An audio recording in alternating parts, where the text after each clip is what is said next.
So is price discrimination necessarily a bad thing? A lot depends on how you look at it. And you can look at it in a way that suggests that price discrimination can be beneficial, in the sense that you can look at it as kind of a way in which we can extend a service to people who might not otherwise be able to afford it. So what it does is it allows low income groups to consume. Because obviously low income groups, they're the ones with the high PED, therefore they're the ones who get the lower price. Therefore what we're doing is we're providing a service that might not otherwise have been available to low income groups. One example is in the pharmaceuticals industry. What tends to happen is that in rich country health systems, new pharmaceuticals, new drugs are priced at a very, very, very high price, very expensive, which helps the pharmaceuticals companies to get their money back from the research, but they can then sell the same product under a different brand name in low-income countries for a much lower price. Because once they've got back the costs of research, the actual cost of making medicine is pennies. We're talking about a very, very, pounds at least, a very small amount of money.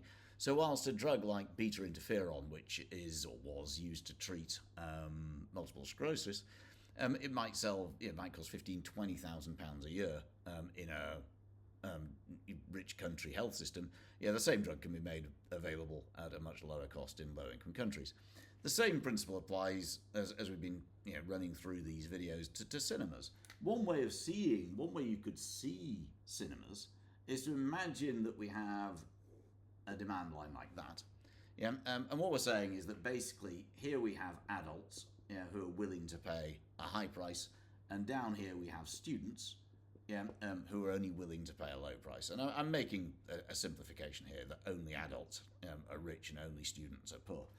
But if we have a single price of, say, £10 for a cinema ticket, then what happens is we have, say, 100 adults who are willing to go. The firm's total revenue there is £1,000, and consumer surplus is for adults only at that level there. Imagine we then have a student price. So what we now do is we introduce a student price, which is say £6 down here. Adults cannot have that price. So in order to get this price, you have to have a student discount, your student ID card, something like that. And we're imagining, for the sake of argument, that there are no adults down here. So all that now happens is we have 100 adults, and we also have 70 students. So we have adults there who pay £10, and then we have another 70 consumers who are students who are paying £6.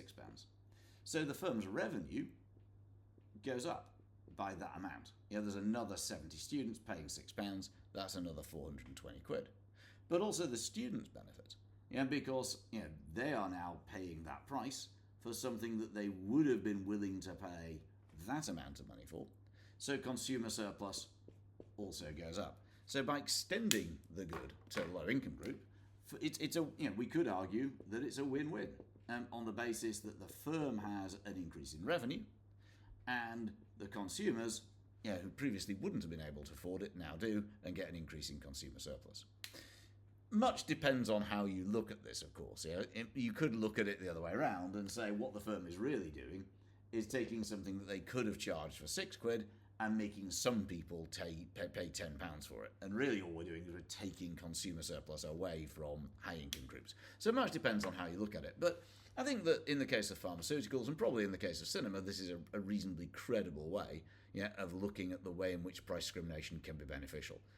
And linked to that, we can also say that what it's doing in the case of something like a cinema is, we could secondly say that what it's doing is kind of increasing allocative efficiency. So we said that basically the marginal cost of using of an additional customer coming into the cinema is essentially zero. What price discrimination is allowing us to do is to make better use of our factors of production. We have this cinema, which, if we can only charge one price, that cinema is empty most of the time. But by allowing firms to price discriminate, then the cinema has more customers and it's able to make better use of those factors of production. And a linked point, is this idea of peak pricing.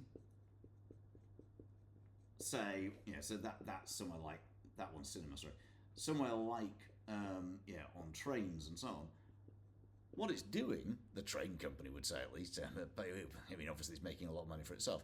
But what it's doing is it's doing what's called load spreading. So what it's doing is, instead of everybody travelling at peak times and the trains being uncomfortable, and absolutely, well, they are anyway, but the theory is that fewer people will travel at peak times. So what happens is that peak trains are less full.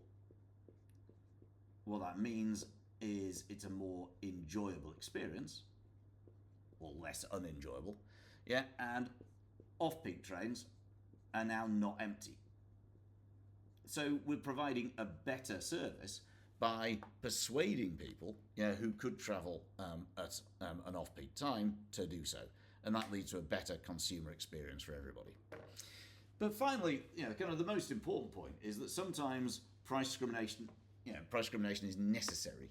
You might argue that we've said that what price discrimination does is it leads to an increase in total revenue for the firm, and therefore presumably an increase in the profit. You might say that sometimes it's possibly the case that without price discrimination,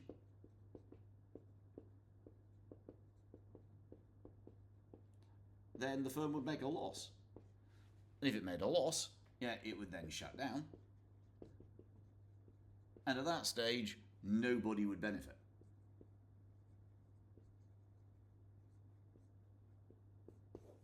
So nobody gets any consumer surplus if we outlaw price discrimination in some cases. An example that I use when I'm teaching is kind of back before the National Health Service, so we're talking about a very long time ago, used to have village doctors. And in order to actually be able to make a living, what they would do is they knew perfectly well who was rich and who was poor in the village. They'd charge the rich patients a higher amount of money for medicine and for visits, so that they could charge poorer patients a lower amount of money. If they could only charge one price, they just wouldn't have made enough to make a good living, and they'd have gone back to the city where they'd have kind of a larger number of rich patients. But by being able to price discriminate, by being able to make more money from their rich patients, and still make some money from their poor patients, they're able to continue to provide a medical service to the village as a whole. So price discrimination, a lot depends really on how you look at it. You can see it as essentially it's firms gouging rich consumers, trying to make the most out of them.